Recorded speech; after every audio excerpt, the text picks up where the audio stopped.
దాంట్లో ఒక ఉద్యమం జలియన్ వాలాబాగ్.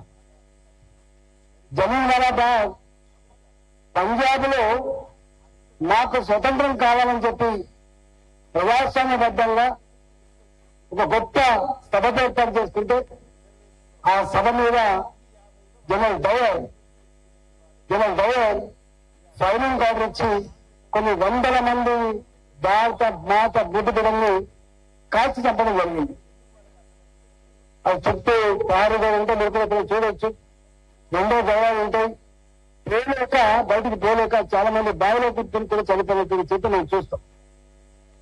అప్పుడు తెల్లవారు ఆ జలియన్వాలా బాగ్ అక్కడ తడిసిన మట్టి, రక్తంతో కలిసిన మట్టిని ఇక్కడ మట్టిని తీసుకొని భగత్ సింగ్ ప్రమాణం చేస్తాడు.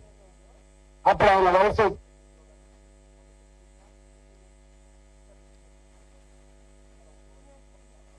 ఆయన శపథం చేస్తాడు.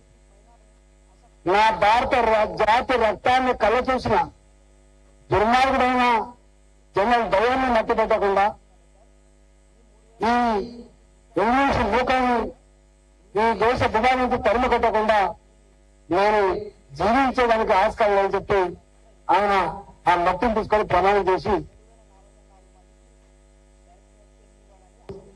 దాంట్లో ఆజాద్ చంద్రశేఖర్ అలహాబాద్ చౌరస్తాలో ఎట్లా మట్టి పెట్టి మనం చూసిండు. భగత్ సింగ్ కి ఉరిశిక్ష పడుతుంది. వాళ్ళు పార్లమెంట్ లో ఇవాళ మనం పార్లమెంట్ గురించి మాట్లాడుతున్నాం. ఆనాటి పార్లమెంట్ లో కూడా పొగబాంబులు వేసి వారు ఉరిశిక్ష పడ్డప్పుడు చాలా మంది పిల్లవాళ్ళు మీరు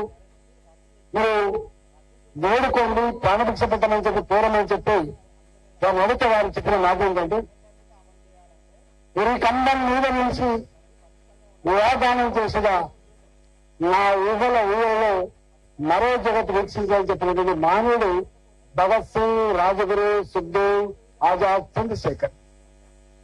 ఎంత మీనింగ్ చూడండి. ఒక్క మాట గాంధీ చెప్తే ఆనాడు బ్రిటిష్ పాలకులలో ప్రాణభిక్ష పెట్టే ఆస్కారం ఉంది.